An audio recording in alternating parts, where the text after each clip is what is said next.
I was able to update the thing for the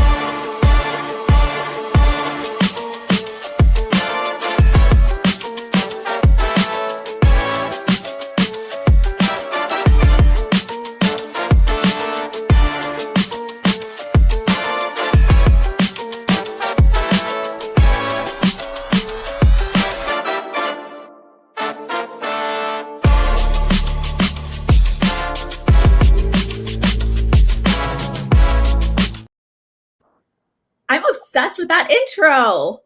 How hype are you? Wow. That's official. We're doing it.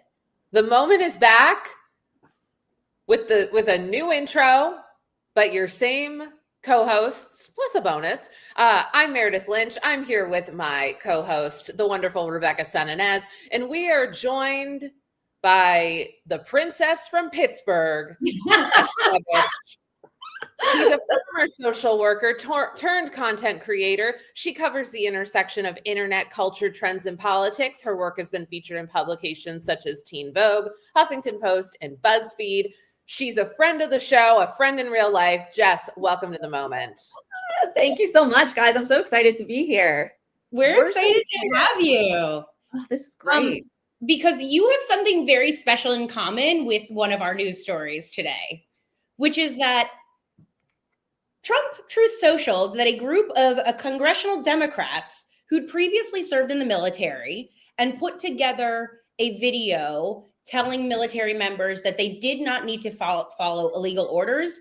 Trump Truth Socialed that that was seditious and that they could be punished by death. And the reason why I think you have something in common here is this was the same administration that, 2 months ago was calling for people to be fired from their jobs for sowing political violence in connection to the Charlie Kirk murder. And you were one of these people. Yes. And I'm in this period right now where it's been about 2 months since this happened. So I made a video really just addressing, it was about Charlie Kirk, of course, but it was more about how the culture that Charlie Kirk has helped to create and has peddled, which really is just pushing this fascist ideology, is going to spew political violence.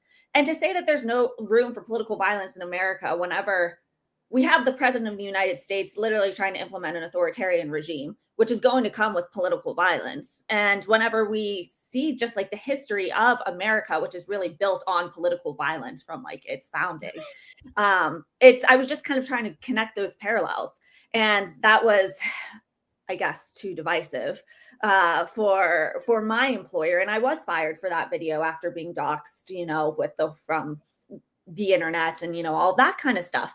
And I'm just like at this phase right now where, obviously this is so much bigger than me or anything. But however, so many people were fired for speaking out during that moment. And I just feel like it's those smaller situations like that allow for this larger scale. Like we're literally being punished as private citizens for calling out and saying like, this is scary and this is leading to a culture that's going to be really, really bad for so many people. That's the fireable offense, not like talking out against someone who's literally calling for the death of now 6 Congress people. Like it's so scary. And every time something like this happens, I get like, furious. I was like shaking last night because it's just like, just the fact that we're here is so frustrating. And the fact that so many, I feel, of us have been told over the past 8 years, you're too angry, like you reach across the aisle, like, all this kind of stuff. I'm like, no, nobody's angry enough. This is crazy. And rant. Yeah. No, I think it makes a lot of sense. I feel like there's a couple of Congress people who would probably agree with you privately. Yeah. Yeah, right. I mean, I also think like for me, one of the things that was really hard about that video is basically one of the things that Trump retruthed, one of the things that he retruthed was like George Washington would have hung these people. I don't even know. Actually, I don't think I'm supposed to say that on TikTok Live. But George Washington would have these people. And I think one of the things that was hard for me is the video itself was actually about upholding the Constitution. So I think it's one of these really complicated things where half the time the right goes, I want to, you need to uphold the Constitution. And then, Senator Mark Kelly comes in and goes, let's make sure we uphold the Constitution. And you're like, not like that. You know what was interesting to me? And like, I don't, this is not an all Republicans statement, but like the amount, I made a video about this and the amount of people who came into my comments that were like, it is in the Constitution, the president can do this. And like, they were, this was a seditious act and this was treason. I was like, this is, first of all, the man who fomented an insurrection, like we all watched it with our eyes. These Congress people are talking about the extrajudicial killings happening in Venezuela, which, the UN has said are coercive themselves. And just to see that there's so many people that are still like, will rush to defend anything he says is, it's just, it never ceases to amaze me. It's not all Republicans. Like, in fact, I think something we've seen this week is that there's a crack between Republicans and Trump that's happening. And I think we're going to talk to our guests a little bit about that in relationship to the Epstein Files, but it's still there, Sure. You know what else? You know what's not there? Tell me. Larry Summers teaching at Harvard, although it took a damn minute. So if you haven't seen Larry Summers, who is a former Harvard president, he was also in the Clinton administration. He was in the Obama administration. He resigned from Harvard after this was in 2005, after several incidences. Like he had a horrible relationship with Cornel West to the point where Cornel West left Harvard. He had a lot of incidences, but what really kind of like pushed it out there was the fact that he made a speech where he said like, women biologically just aren't as good at science and math as men. So anyway, he was pushed out, of course, right? But so he resigned. But the thing that has really come to light now, he's still been teaching at Harvard, is that he is in these Epstein emails looking for advice from Jeffrey about women, specifically a woman that he was mentoring, a younger woman that he was mentoring, and how he could basically like pursue a relationship with her, like not a relationship. And it's also like, why, if you're going to like ask your friend for dating advice, why would you go for your friend who recently, got out of prison? Yeah, and this was after he was charged. Like this was when it was known that he was I'm sure I know, Meredith, my real question is, are women ruining the workplace? Oh God, Jesus Christ. So anyway, Larry, first off, there was a bunch of things he stepped back from, but he didn't automatically step back from teaching at Harvard. He did go to class like 2 days later, and we do want to play the clip for you because listen, these Harvard kids, I got to give them credit. They snapped a little TikTok footage in class, and we're going to play it for you. Nothing but the audacity. My statement of regret, expressing my shame with respect to what I did in communication with Mr. Epstein, and that I've said that I'm going to step back from public activities for a time, but I think it's very important to fulfill my teaching obligations. And so, with your permission, we're going to go forward and talk about the material in the class.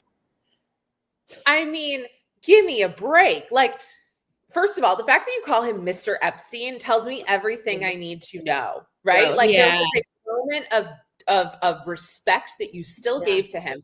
And so basically he was going to keep teaching. And then this video, I think what happened is this video got leaked and Harvard was like, and so now they're conducting an investigation, but like, he should not have been allowed back in that classroom. Like in my opinion, he is a dangerous predator. And he is now being around people who he has this, and this is one of the things that people love to do. Probably 17. You know what I mean? Like there are probably people in his class who are underage. Like this is somebody who is it might be a graduate class. It might be a graduate class, but even still, to me, the power differentiation. Right. Is so there. So anyway, he's no longer teaching at Harvard. And I also got a hot tip, you guys. I got a hot tip that he does not tip at restaurants because he does not believe in it. Of course he doesn't. Any of these people, I mean, you could tell even from that speech that he gave about how women don't have I think he said there was two things. One, they don't have the biological like predisposition to be good at science and math. And two, they need to be more family oriented, like some traditional value kind of thing too.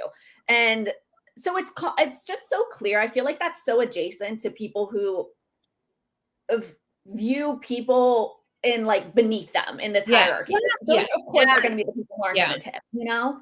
Yeah. I also something that I just find with all of these men, I keep on having this feeling like I remember what this world was like. Like we do live in a slightly better world where like Larry Summers feels entitled to keep teaching at Harvard because Harvard used to be like, yeah, what's a little, you know, like, what are you going to do? She was 17. She was hot, you know, like that's what the world was like. Like we used to have a countdown for the Olsen twins' 18th birthday. And that was just like a ha funny thing that people talked about. And, you know, like something about these specific men that were sort of at the height of their power in the late 90s, early 2000s, when this was more acceptable, seeing them sort of have to deal with the reality of like a post-Me Too movement and like, you know, we're certainly not where we need to be, but it feels like they're confronting a world that they're like, wait a minute, I used to get like this stuff used to just be okay. What do you mean this is not okay anymore?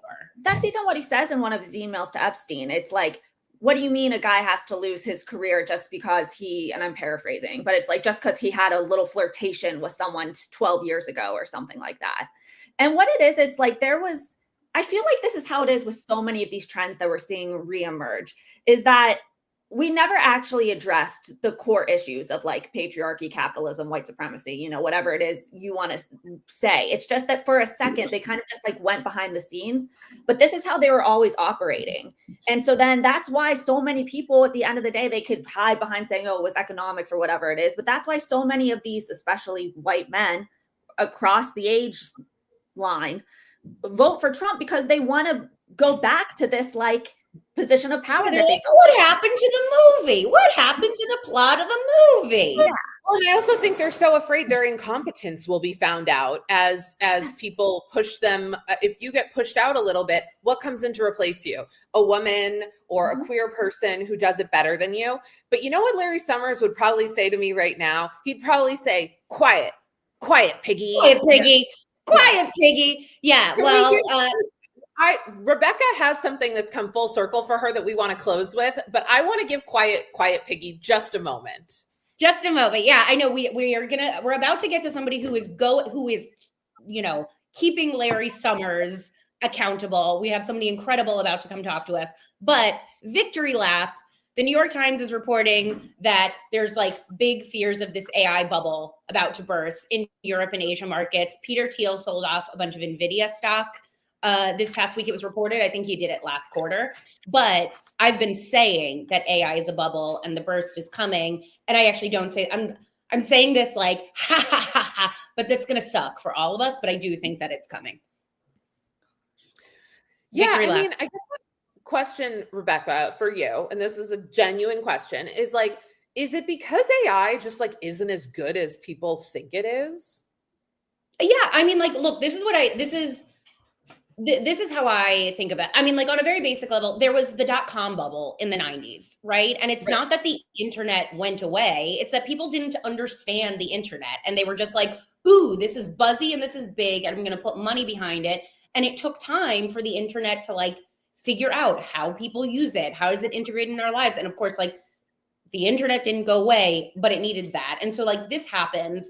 And, you know, I think about this on like a micro level because, and now this is like don't tase me, bro. But, you know, when I was at Spotify, like there was a big bubble in podcasts where like all of this money, because Spotify was going public, was, you know, like all of this money came in from people who understood that podcasting was like hot and cool, but they didn't know how to make them, what makes them make money. And so all of this money came in really, really quick and it funneled into celebrities. It funneled into all these things that don't actually make sense for the growth of an industry. And so then after about 3 years or so, when like the bills came due and they weren't making the money back, there were all these layoffs, all these shows ended, Gimlet shuttered, like all these production companies shuttered. And that's like a much smaller version of a bubble. Yeah, I see the parallel though. If you see the parallel, it's like people who understand buzz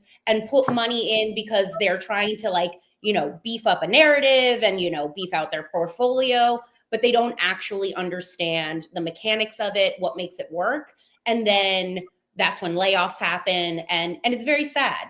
But I'm proud of my ability to spot a pattern. Can I just say, I'm so glad that the podcast, Larry Summers' podcast, never got greenlit. It was called Summertime. Really? Oh, I made that up. I was going to say, where was he going with that branding? That is wild. That is wild. Okay. Well, we have it's our guest. Yes. More importantly, we have with us today the youngest woman in Congress. She's the freshman, the president of her freshman class. This is Arizona Representative Yassamin Ansari. She is a member of the House Oversight Committee, and she's here with us today. She is going to tell us everything about what's happening with Epstein. And now that the Epstein Files Transparency Act is headed to Trump's desk. Welcome, Representative. We're so happy to have you. Hi, thank you. Thank you for having me. I was listening in. I love you guys. We love you. We love you. Okay. We had a million questions, but you are like a much busier woman than we are. So let's start off. Can you bring us up to speed? What happened? Because like, what happened to the plot of the movie? We went from like the shutdown, you're outside Mike Johnson's office, you know, and then all of a sudden everybody votes for the Epstein Transparency Act. So like what happened in that instant? Yeah, well, first of all, this entire year has felt like this in terms of like, I feel like you go into every single day or every single week having like a set of expectations based on like what you know is going to happen. I have these hearings and these issues are coming up and whatever. And then, you know, in Trump's America, just expect the unexpected. So that is what these last few months have been like too. I'm sure you all know very well, but just for the audience's sake, like just to take people back a few months, this whole Epstein, you know, kind of reigniting of this investigation really took off back in July because for folks, obviously we know Donald Trump ran on releasing the Epstein files. They had the whole show at the beginning of the year with Pam Bondi and the influencers in front of the White House, and then took, you know, a major pivot and started talking about this being a hoax. And it was really that Elon Musk tweet during their online breakup. Oh, that's right. Right? You know, that kind of like what really was a bomb when he, you know, tweeted this is the big bomb. Donald Trump is in the Epstein files. And, you know, the attention kind of reemerged. I do want to also fix the kind of the misconception that Republicans like to throw out about, you know, Democrats didn't care about this issue. They just now care about this issue because it's a political issue. I have learned, you know, I'm new, you know, I just started in January, but I have learned through my work on the Oversight Committee that is absolutely not the case. Like the Oversight Committee has been investigating this. The Ghislaine Maxwell, you know, entire like trial and case was ongoing over years throughout most of the Biden presidency. And she was appealing after she was convicted in 2021. So that is kind of like a big backdrop of all of this. But anyway, so back in July, Mike Johnson shut down the House of Representatives because we started bringing up Epstein in every possible committee, and he got scared. And so he's like, let me just shut this thing down a week early before we already had a month out of session for our August recess when we're back in our districts.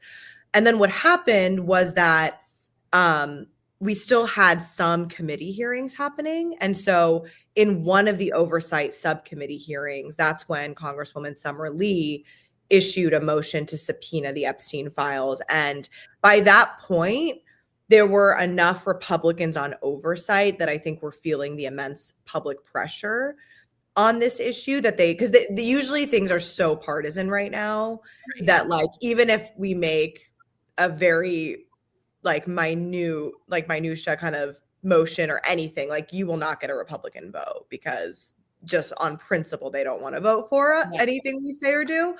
But in that case, they were backed into a corner. So that subpoena has existed and still exists to this day. Now, the Epstein Files Transparency Act, I think, works really well with the subpoena because it really just bolsters it. Now you have all of Congress saying, we want to see these files released. And in terms of like that big flip flop, I mean, I think to boil it down. Yeah, what happened there? What, like, 1 minute you're outside Mike Johnson's office, calling for, saying that like the shutdown is happening because they're obfuscating with the Epstein files. Trump does a 180, and then all of the Republicans all of a sudden are voting for it. Like, what happened? Well, Marjorie Taylor Greene, of course, was at the forefront, along with Thomas Massie, who is the co-sponsor of the bill, and the two other ladies who were on the discharge petition.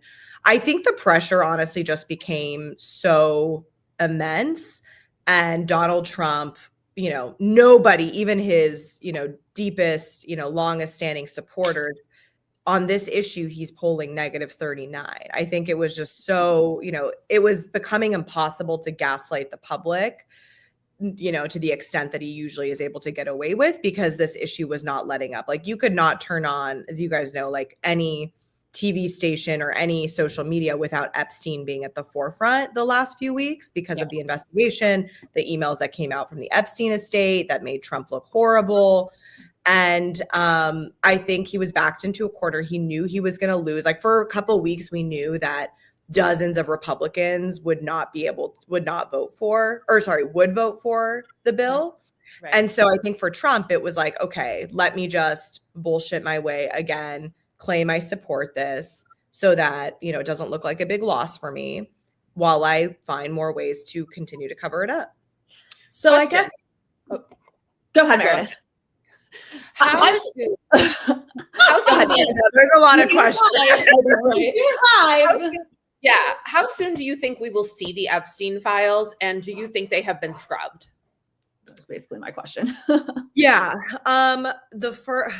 These are both really tough questions that I don't think anyone like truly has the answer to. Right. How soon will we? I think we're going to continue to I think we're just at the beginning of this investigation.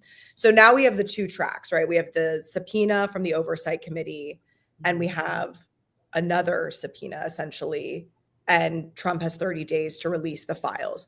In the bill, and you may have seen reporting on this, the language from the bill is a little different than the subpoena from the committee, because the language from the bill does have something about, like, if there's an ongoing investigation, that I know folks have been talking about.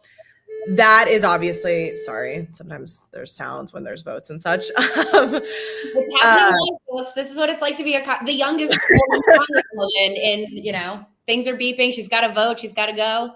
Yeah. We already voted for the day though, so I don't know what that is. But so they are obviously, like, we know Trump, we know Pam Bondi. They're going to try to pull some, maneuvers and say we now have this investigation into Larry Summers and other Democrats, and therefore we won't be able to release XYZ. I just want to remind people that the Oversight Committee subpoena legally obligates them to release everything. And that has been there. They have not complied.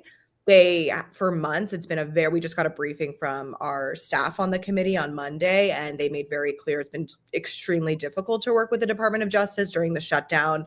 They used that as an excuse and said, we can't get you anything. They've given some stuff, and there's been some documents, but the vast majority were documents that were already in the public domain. Mm-hmm. So that is where we are going to relentlessly continue to push.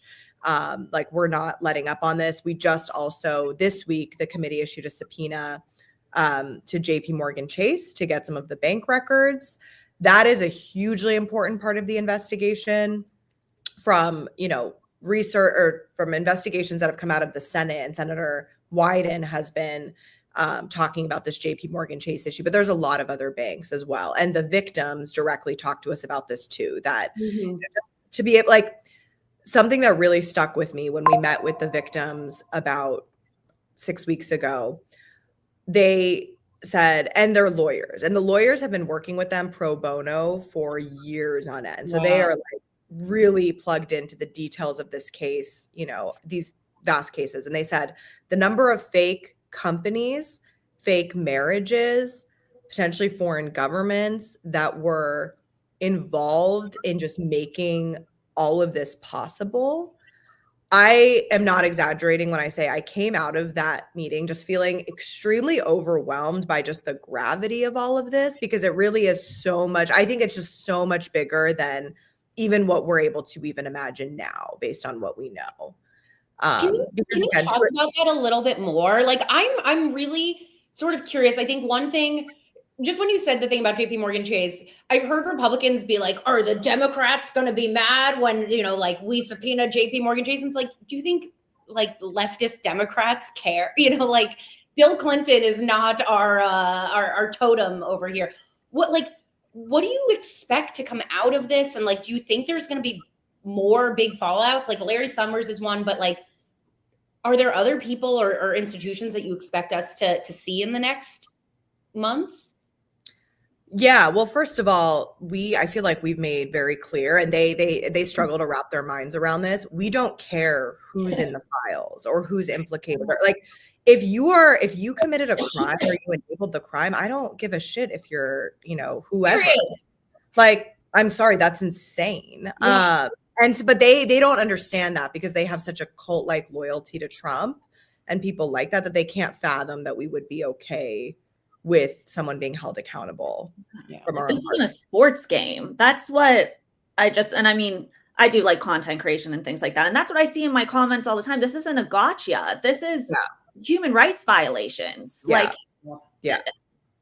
At the highest levels, like something, I want to keep asking questions, but there is something about this where it's like, yeah, people with all of the money and the power, like the imagination that there is a club of men pulling the strings feels like it's pretty real right now, Exactly. And I guess to what we were kind of talking about, like to have been able to get away with it. And that's what I mean with like just how vast this was. And I don't think we have a true sense yet. And we won't until, the investigation is complete, whenever that will be, because to have been able to abuse and rape over 1,000 victims, which is kind of the number that mind-boggling.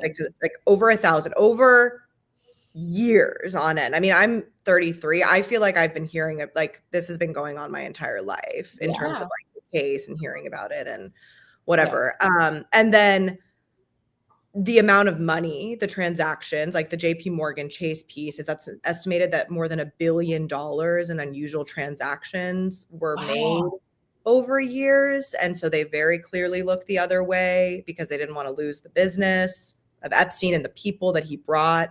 And then there's all, the files in and of themselves that the Department of Justice has. And the reason why those are so important is like the photos, potentially videos, because blackmail was, from what we understand, a big part of this and how it was made to be possible is Epstein would develop these relationships, get people involved, take footage, blackmail them. And so that to think about, I mean, again, it's just very overwhelming to think about what that has made possible or who has been given what positions and, authority because of all of this over the last 20, 30 years of our lives.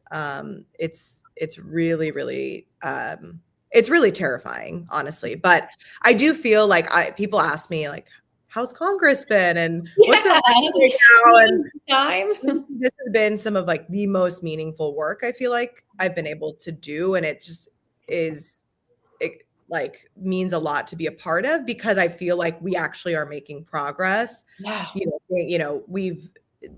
These victims have been wanting accountability for decades. And this is the first time that we are getting genuinely closer to that. And some people, even Prince Andrew losing his title, like that's not a small thing. I had BBC News calling me like every single day to talk about, because that is a massive, massive thing. And it took decades, but it happened. And now with Larry Summers and, it's just the beginning. We're seeing the fallout with we're seeing the fallout with some of these individuals, who are starting to be held accountable, losing titles, losing positions. But what about these larger financial institutions? What does accountability look like for them on this larger scale? Well, that's a good question. I mean, I think ultimately any person or any institution, organization, company could be prosecuted. I mean, that is, ultimately everyone should have their day in court, and that is up to a jury and a judge to decide. The issue is most people and most institutions have never gotten to that point. It's been covered up before then. And so the first step is the subpoenas. And then we need to get these people in front of Congress and they need to come testify. I mean, we have a long list of people we want to subpoena to come speak before us. Ghislaine Maxwell is one of them. JP Morgan Chase, Deutsche Bank is another prominent financial institution that has been, is one of the main ones that's mentioned when it comes to this case. But, that's what accountability looks like. They need to be, once the evidence is there, they need to be taken to court. And I'm sure you know this, but these, like JP Morgan Chase has previously settled these massive, like $200 million lawsuits with victims. So this is not new information, but it's just at the federal prosecution level, nothing has ever happened. Can we switch gears for just a second? I saw you speak at Crooked Con. You did a phenomenal job. One of the things that you do is you represent a border state. And you've spoken very much about ICE, and you recently joined a group of Democratic colleagues on a trip to El Salvador. What have you been seeing? I know you've also been visiting the facilities in Arizona. I think one of the things you mentioned during Crooked Con was, individuals who are on chemotherapy, not being able to get treatment, et cetera. And one thing I'm thinking about is there's so much going on right now. What are we not seeing that is happening with ICE and these centers? Yeah, thank you for the question. I try to talk about this at every opportunity. The main thing we're not seeing, I mean, we're all seeing videos of ICE on the streets and the masked men who are, ripping people from their families or just like outright assaulting people. But we have very little visibility inside the detention centers. I have been lucky in that I've actually been let into the detention centers in Arizona. So I've had the opportunity I've been 3 times now. So I've spent over like 10, 12 hours there. And I've even gotten to talk to detainees, probably about 30 or so women. It is awful, like awful, awful, awful. I have not had the opportunity to be inside a prison, but it's what I would imagine a prison is or worse. In terms of like what it looks and feels like, but also in terms of how people are being treated. I've talked to women from all over the world and want to be clear. No, like none of the people I've talked to, these are not criminals. There's no criminal record whatsoever. They are asylum seekers, refugees, green card holders, just people who've been like picked up by ICE for whatever reason, taken to the detention centers. Women have told me everything from they get used underwear. And so like UTIs are rampant inside the detention centers. And then there's not medical attention. Their water is chlorinated. So they get like really sick and like rashes all over their bodies. Some of the guards have been super abusive, racist, of course, but also abusive in terms of like, there was a story that about like 20 women literally corroborated this story that back when it was hotter in Phoenix earlier this year, a guard forced them to go outside and like march in the heat, like just in circles for 2 hours. Yeah. And was yelling at them, quote, "This is the price of the American dream." Just like everything is so like, my family's Jew, like there's something so historically dark about that image that you just pulled up, that you just described. It is. No, it's like sickening stuff. What Meredith, what you were referring to is I have a constituent there who has leukemia. She's actually not getting any treatment. Like this is actually the issue is she had cancer. She got picked up in February. She was in the car with somebody who was undocumented. She had a green card. So they accused her of human trafficking because the person was undocumented and stripped her of her green card status. Okay. So this is like the other big thing that's being missed is like, they're like, oh, we're going after illegals. No, men, they're very much going after legal, like people who've come here in all the right ways. Yeah. Have gone through all the processes, stripped her of her green card status. And then she has lost 70 pounds since being there. She vomits blood. I went there 2 weeks ago. I like sat with her for 2 hours because I was trying to get her medical records. Basically, they finally let her see an oncologist after like me and my office personally were advocating, holding press conferences at the Capitol, like making a big show about this. One person, this is probably happening to thousands of people. Right. They finally let her go see an oncologist after all that. Then they wouldn't give her medical records or give her a treatment plan or tell her what she needs, how they're actually going to help her because she's vomiting blood every day and like so sick. I saw her vomit blood this last time. It's really hard to describe it all, but it's just like the most, like I use the word torture because like that's what they're doing. They are torture. Like I had women there who were like, this sounds like human rights abuse. Like, it sounds like human rights violations. Oh, massive. Doesn't this sound like something that's going to end in like a Nuremberg trial eventually? It has to. No, it has to. It has to. I mean, Kristi Noem and the entire apparatus that she's running, and there's going to be a lot of people, but like all of these people need to be taken to court and prosecuted for the crimes they're committing. Like 20 people have died in ICE custody this year in detention centers. Like that's not an accident. Like this woman I'm talking about, she's dying. Like she's very unwell. And I can't even, I saw her, I witnessed incredible patience from her. I started basically yelling at this woman because they just, when bureaucracies kind of, when like you feel like you've gone through all the right things and someone's gaslighting you into like, you need to fill out this form. I filled out that form 2 weeks ago. Oh, well, we don't have it. We need to do that. Like she had a green card. Like speaking of bureaucracy, it's like she went through sorry to interrupt you, but like that is happening. Exactly. But they're doing this now with her medical issue. Like this woman I spoke to there really tried to feign like, oh, I know we've been following her and we're taking care of her. I'm like, I just saw her vomit blood. Like, here's the tissue. Yeah. It's like, no, but she literally told me that could be a side effect of medication. The only medication they've been giving her is pain like Advil and Tylenol. Even if it was a side effect of medication, like that is insane. You have it's so crazy. I'm sorry. Yeah, no, it's like just such a stain on our country. It is, yeah. I know. Every time I pay my tax dollars, I think, oh my God. Yeah. Well, Representative Ansari, we're so grateful for your time today. We, we will continue monitoring all of this work that you're doing, and we hope you will join us again. And we're incredible work. Yeah, I'd love to. Thank you guys. Thank you for everything that you do. Really appreciate you. Thank you. Thank you. Come back anytime. Yeah. Thanks. Bye. Bye. Wow, that was incredible. Yeah, there's so much, right? Like there's so much that we need to unpack, but I just like, I think, just as a human, I'm like, I need to be doing more.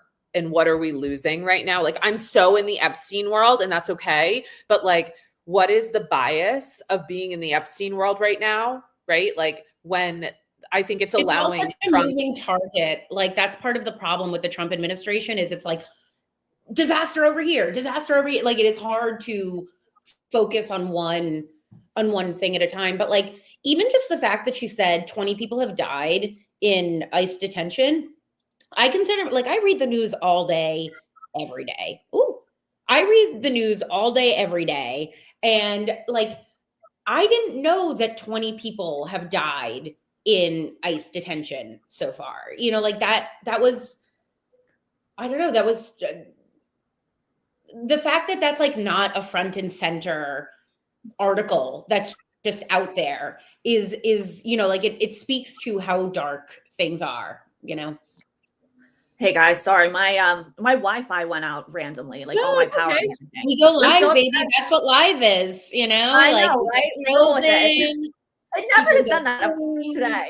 I'm so upset I missed the end of that conversation, but I got, kind of obviously the beginning part and then the tail end. And oh my gosh, it's so hard right now because we're being so flooded with so much information overload of these atrocities, atrocity after atrocity after atrocity. And can you hear me still? I'm just making sure my internet's okay. All right, sorry, it was lagging for a second. But atrocity after atrocity after atrocity. And part of it is because they want us to feel so overwhelmed that we feel paralyzed. Yeah. But at the same time, so much of this is reality. So like, how do you not, like, that's something I struggle with. It's like, okay, we're focusing on these horrible sex crimes and this like huge, almost conspiratorial level of sex trafficking.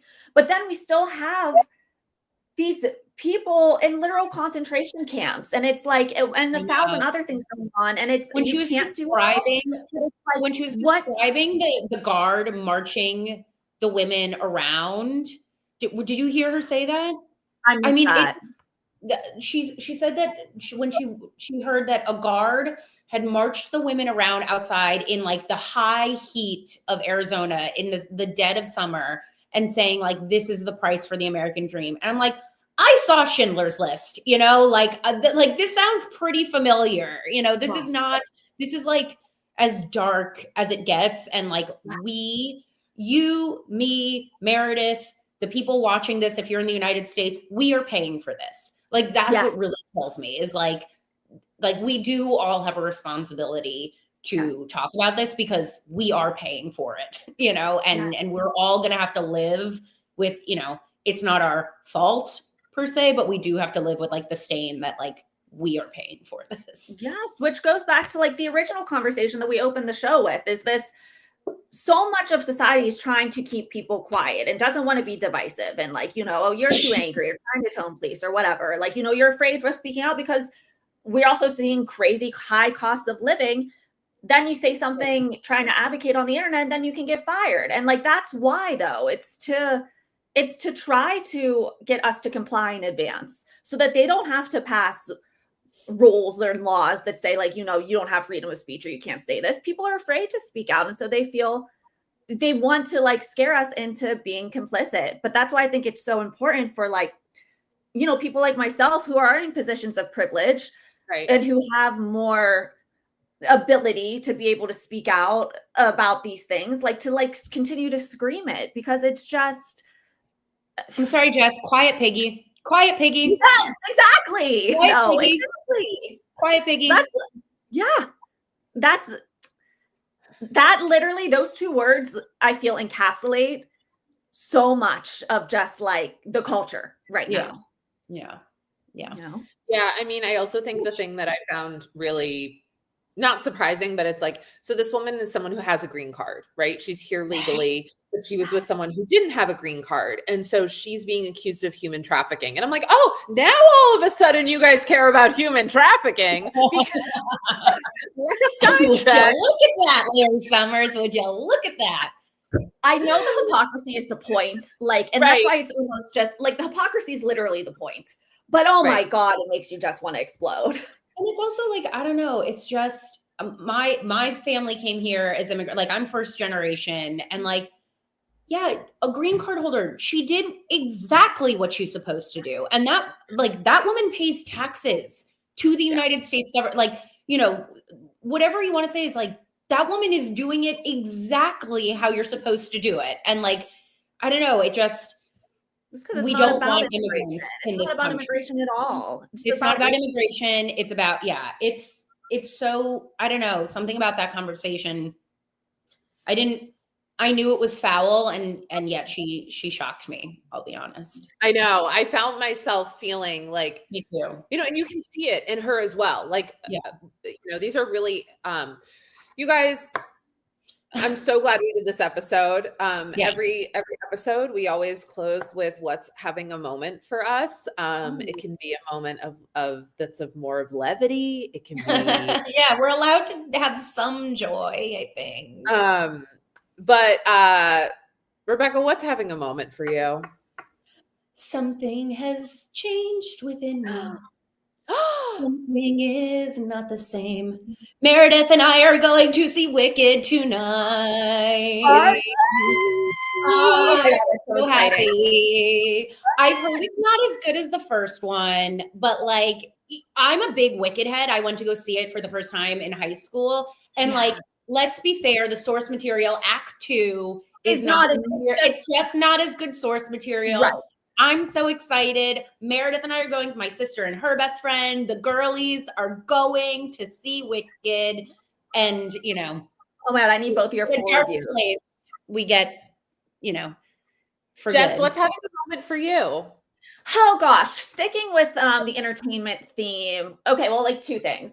Because I'm just trying to dissociate where I can, you know. So Yeah. I've been on a Gilmore Girls rewatch. So that's been having a big moment for me because it's, I don't know how hundreds of episodes long. So I'm on season 6, which people I know historically are very critical of, but I'm kind of vibing with season 6. Like, Wait, what I'm happens like, in season 6?